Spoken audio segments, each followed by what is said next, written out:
எல்லாருக்கும் வணக்கங்க. இந்த பதிவில் நம்ம பார்க்கக்கூடியது கன்னி ராசியில் பிறந்த நண்பர்களுடைய வாழ்க்கையிலையும் வாழ்வாதாரத்திலையும் வரக்கூடிய ஜனவரி மாதத்தில் இந்த பிரபஞ்சம் எந்த மாதிரியான மாற்றங்களை தரப்போகுதுன்றது பற்றி தானுங்க ஆதாரபூர்வமாக இந்த பதிவில் நம்ம பார்க்க போகிறோம். ஜனவரி மாதம் 1ஆம் தேதி புதன்கிழமை அதிகாலை பூராடம் நட்சத்திரம்னு சொல்லக்கூடிய சுக்கிர பகவானுடைய நட்சத்திரத்தில் தனுசு ராசியில் தானுங்க இந்த மாதம் பிறக்கப்படுது. அப்படி பிறக்கப்படக்கூடிய ஜனவரி மாதம் கன்னியா ராசி நண்பர்களுக்கு சாதகமான பலனை கொடுக்க போகுதா அல்லது பாதகமான பலனை கொடுக்க போகுதா? கன்னி ராசியாதிபதி புதன் மாத தொடக்கம் அன்னைக்கு கன்னி ராசிக்கு 3வது பாவகன் சொல்லக்கூடிய சகோதரஸ்தானம் தகிரியஸ்தானம் தகிரியஸ்தானத்தில் குரு பகவானுடைய பார்வையில் இருக்கிறாரு புதன். குரு பகவான் கன்னி ராசிக்கு 4வது பாத்தியத்துக்கும் 7வது பாத்தியத்துக்கும் அதிபதியானவர். சுபஸ்தானாதிபதியும் திருமணஸ்தானாதிபதியும்.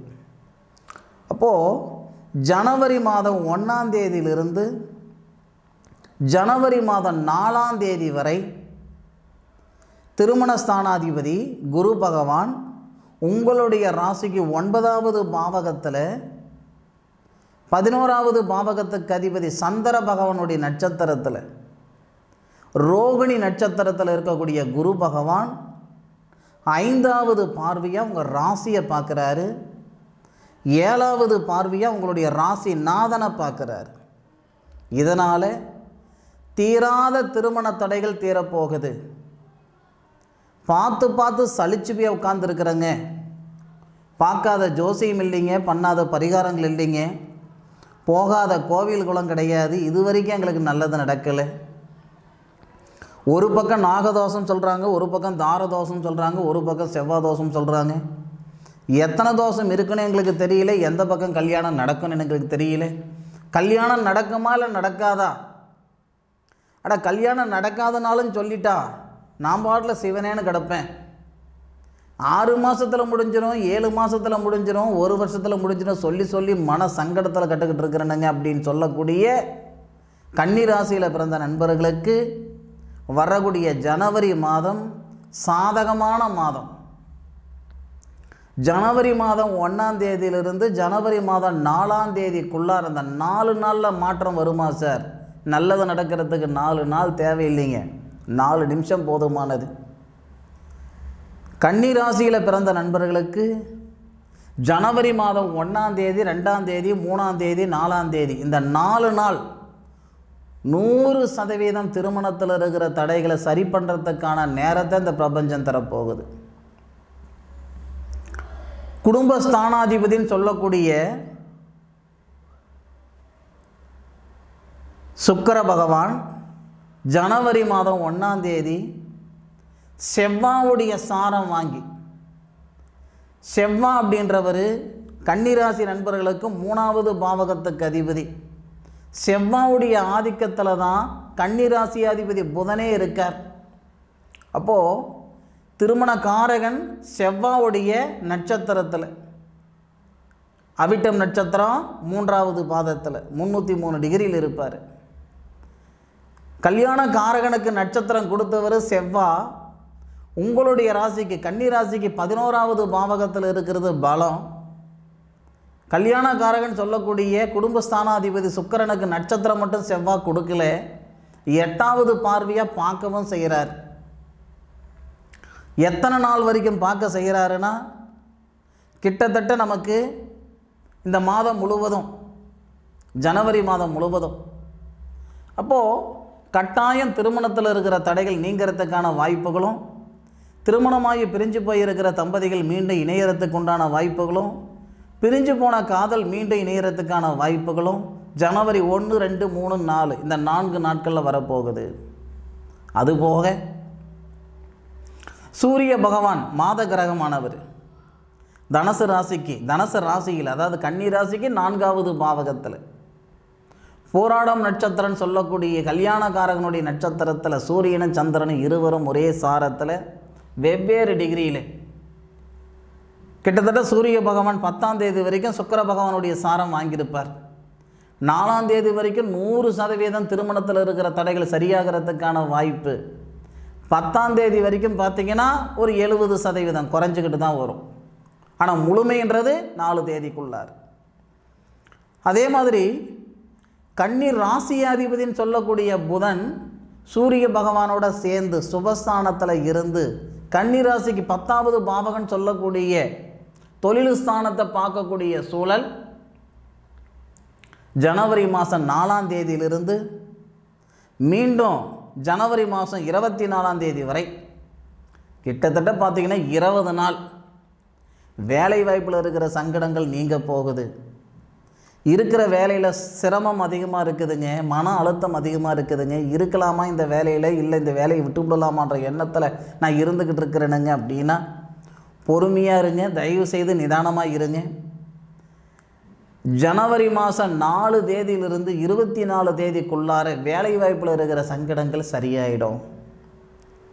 வேலையே இல்லாமல் சும்மா இருந்தாலும் சரி, வேலை வாய்ப்பு உருவாக்கி கொடுக்கறதுக்கான வாய்ப்புகள் இருக்குது. நேர காலங்கள் மட்டும் சாதகமாக இருந்தால் போதாதுங்க, நேர காலங்களோடு சேர்ந்து நாமளும் சேர்ந்து பயணித்தாதான் போக வேண்டிய இடத்துக்கு போய் சேர முடியும்.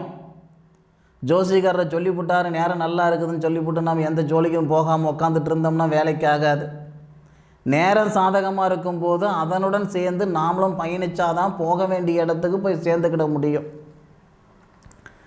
ஜனவரி 4ஆம் தேதியிலிருந்து 24ஆம் தேதி வரை, அதுவும் ஜனவரி 4ஆம் தேதியிலிருந்து 14 தேதி வரை ரொம்ப நல்லா இருக்கும். வேலை வாய்ப்பில் இருக்கிற சங்கடங்கள் சரியாகிறதுக்கு உண்டான நேரமாக புதுமையாக தொழில் ஆரம்பித்தாலும் சரிங்க, ஏன்னா குருவுடைய பார்வை இருக்கே கோச்சார ரீதியாக, இல்லை இருக்கிற வேலையை மீண்டும் அதிகப்படுத்தினாலும் சரி, புதுப்பித்தாலும் சரி, இதெல்லாம் ரொம்ப நல்ல சிறந்த ஒரு தருணம். நிறைய பேருக்கு பூர்வீக வீட்டிலிருந்து வெளியே வரணும், பூர்வீகத்துக்கு இடத்துலேருந்தே வெளியே வரணுன்ற எண்ணம் இருக்கும், வர முடியாது. இந்த நேரத்தை அதை நீங்கள் பயன்படுத்திக்கிடலாம். ஏன்னா 5வது பாவகத்தில் சூரிய பகவான் வரக்கூடிய தருணம். புத்திரஸ்தானம் பூர்வீக ஸ்தானத்தில் சூரிய பகவான் வந்து குருவுடைய பார்வை வாங்குகிற நேரத்தில் ஜனவரி 14 தேதிக்கு மேலே, ஜனவரி 14 தேதினா கிட்டத்தட்ட தை மாதம் வந்துடும் இல்லையா, தை பிறந்தால் வழி பிறக்குன்னு சொல்லுவாங்க பாருங்கள். அப்போது கன்னியா ராசியில் பிறந்தவங்க 2 விஷயம் செய்யலாம். ஒன்று, பாகப்பிரிவினை செய்ய முடியாமல் இருக்குது சார், பாகப்பிரிவினை 2 தலைமுறையாக சொத்து பற்றே பிரிச்சுக்கிடலைங்க, அந்த சங்கடமும் நீங்கள் போகுதுங்க.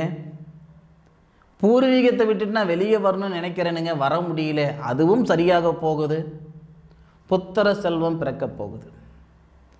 அதாவது திருமணமாகி 6 வருடம் ஆகுது, 7 வருடம் ஆகுது, 10 வருடம் ஆகுது, குழந்தை பாக்கியம் இல்லை, இது வரைக்கும் கேட்ட ஜோசியமெல்லாம் பொய்யாகி போச்சு, செலவழித்த காசு செம்பாகி போச்சு, கும்பிட்ட சாமியே கல்லாகி போச்சுங்க அப்படின்ட்டு வருத்தத்தில் இருக்கக்கூடிய கன்னிராசியில் பிறந்த நண்பர்களுக்கு ஜனவரி மாதம் 14ஆம் தேதிக்கு மேற்கொண்டு ஜனவரி மாதம் 31ஆம் தேதிக்குள்ளார புத்திர செல்வம் உருவாகிறதுக்குண்டான நேரம்.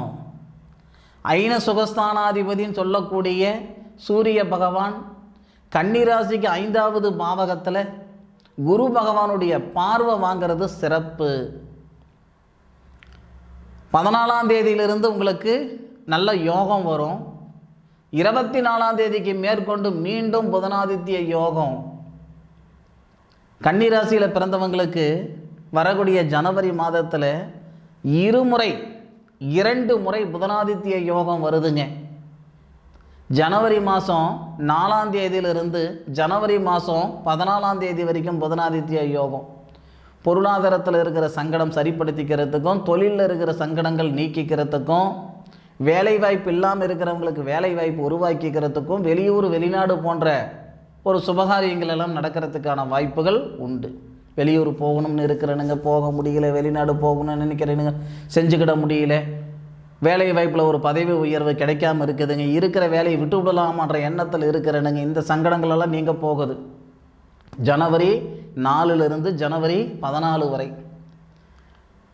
ஜனவரி மாதம் 24ஆம் தேதி மீண்டும் புதன் உங்கள் ராசியாதிபதி குரு பகவான் பார்வையில் வரார். புதன் மட்டும் இந்த ஜனவரி மாதத்தில் 3 பாவகத்தில் பயணிக்கிறார். ஜனவரி 1ஆம் தேதியிலிருந்து ஜனவரி 4ஆம் தேதி வரைக்கும் விருச்சிகத்தில். ஜனவரி, ஏன்னா புதன் 20 நாள் தானே, ஜனவரி 4ஆம் தேதியிலிருந்து ஜனவரி 24ஆம் தேதி வரை புதனுடைய பயிற்சின்றது 20 நாள். தனசில் 24ஆம் தேதியிலிருந்து 31ஆம் தேதி, அதுக்கு மேற்கொண்டே தனசில் தான் இருக்க போகிறார். ஆனால் ஜனவரிக்கு மட்டும்தான் நம்ம பலன் சொல்கிறோம். அப்போது ஜனவரி 24லிருந்து ஜனவரி 31 கிட்டத்தட்ட ஒரு 7 நாள். முதல்ல 10 நாள் புதனாதித்ய யோகம், ரெண்டாவது 7 நாள் புதனாதித்ய யோகம். யோசனை பண்ணி பாருங்க, குரு பகவான் திருமணஸ்தானாதிபதி சுபஸ்தானாதிபதி நம்ம ராசியை பார்க்குறாரு. நம்ம ராசிநாதன் நம்ம ராசிக்கு 3ஆவது பாவகத்துக்கு போனால் 7ஆவது பார்வையாக பார்க்குறாரு. நம்ம ராசிநாதன் நம்ம ராசிக்கு 5ஆவது பாவகத்துக்கு போனால் 9ஆவது பார்வையாக பார்க்குறாரு குரு. எப்பேற்பட்ட நேரம்னு பார்த்துக்கோங்க. படித்த படிப்புக்குண்டான வேலை வாய்ப்பு உருவாகிறது. ஒரே வார்த்தையில் சொல்லணும்னா கன்னிராசியில் பிறந்தவங்களுடைய கஷ்ட நஷ்டம் நீங்கக்கூடிய ஒரு தருணமாக வரக்கூடிய ஜனவரி மாதம் இருக்கும். இதில் மிகப்பெரிய ஒரு ஆச்சரியம் என்ன அப்படின்னா, சூரிய பகவான் தன்னுடைய சுய நட்சத்திரத்தில், அதாவது ஜனவரி மாதம் 14 தேதிக்கு மேலே, ஜனவரி மாதம் 10ஆம் தேதியே தன்னுடைய சுய நட்சத்திரத்தில் தான் சூரியன் வராரு. உத்திராடம் நட்சத்திரத்தில், விநாயகர் அவதரித்த நட்சத்திரத்தில். ஆனால் ஜனவரி 14ஆம் தேதி சூரியன் உங்கள் ராசிக்கு 5ஆவது பாவகத்துக்கு போயிட்டு, சூரியன் தன்னுடைய சுய நட்சத்திரமான உத்திராடம் நட்சத்திரம் 2ஆவது பாதத்துக்கு வரார். 2ஆவது பாதத்துக்கு வரும்போது சூரியனை குரு பார்க்கறதுனால அரசாங்க உத்தியோகம் நிறைய நண்பர்களுக்கு இந்த நேரத்தில் ஏற்படும். வெளிநாட்டில் இருக்கிற நண்பர்களுக்கு கரெக்டாக ஜனவரி 14 தேதிக்கு மேலே எழுதி வச்சுக்கோங்க, இதை நடக்கும். நடக்கலைன்னா என் வீடியோவே பார்க்காதீங்க. ஜனவரி 14 தேதிக்கு மேலே வெளிநாட்டில் இருக்கிற கன்னிராசி நண்பர்களுக்கு கட்டாயம் பதவி உயர்வு உண்டு அல்லது இடமாற்றங்கள் உண்டு. ஒன்று இருக்கிற வேலையிலிருந்து அடுத்த இடத்துக்கு அதே நிறுவனத்தில் போவீங்க, இல்லையா அந்த நிறுவனத்தை தூக்கி போட்டுட்டு வேறு நிறுவனத்துக்கு வருவீங்க. இது வெளியூரில் இருக்கிறவங்களுக்கும் பொருந்தும், வெளிநாட்டில் இருக்கிறவங்களுக்கும் பொருந்தும். அப்போது 14ஆம் தேதியிலிருந்து 23ஆம் தேதி வரை வேலை வாய்ப்பில் மிகப்பெரிய மாற்றங்களை தரப்போகுது இந்த பிரபஞ்சம். அதில் மாற்று கருத்து இல்லை. அதாவதுங்க, இது நம்ம பார்த்துக்கிட்டு இருக்கிறது முழுக்க நம்ம கோச்சார பலன்கள் தான் நம்ம பார்க்குறோம். உங்களுடைய சுய ஜாதகத்தில் இருக்கக்கூடிய கிரக அமைப்புகள் எப்படி இருக்குதுன்னு எனக்கு தெரியாது. ஆனாலும் கோச்சார கிரகநிலைகள் பிரகாரம் ஒரு 65-70% உங்களுக்கு நடந்தே தீரும். இருந்தாலும் உங்களுடைய சுய ஜாதகத்தை ஒரு முறை பார்க்குறதுல தப்பில்லைங்க. உங்களுக்கு என்ன தசா புத்தி நடக்குது, என்ன பலாபலன் அப்படின்றது ஒரு முறை உங்கள் சுய ஜாதகத்தை பார்க்குறதுல ஒன்றும் தப்பில்லை. முடிஞ்ச அளவுக்கு பார்க்குறதுக்கு முயற்சி பண்ணுங்க. இந்த பதிவு கன்னிராசியில் பிறந்தவங்களுக்கு பயனுள்ளதாக இருக்கும் அப்படின்னு நான் மனசார நம்புகிறேன். இந்த பதிவு பற்றி உண்டான கருத்துக்களை கமெண்ட் பாக்ஸில் பதிவு பண்ணுங்க. மீண்டும் அடுத்த ஒரு அற்புதமான தருணத்தில் உங்கள் அனைவரையும் சந்திக்கும் வரை உங்களிடமிருந்து விடைபெறுவது உங்கள் வீட்டு ஜோதிட நண்பனான காளிதாஸ் மணிகண்டன். திருச்சிற்றம்பலம். வாழ்க வையகம், வாழ்க வளமுடன்.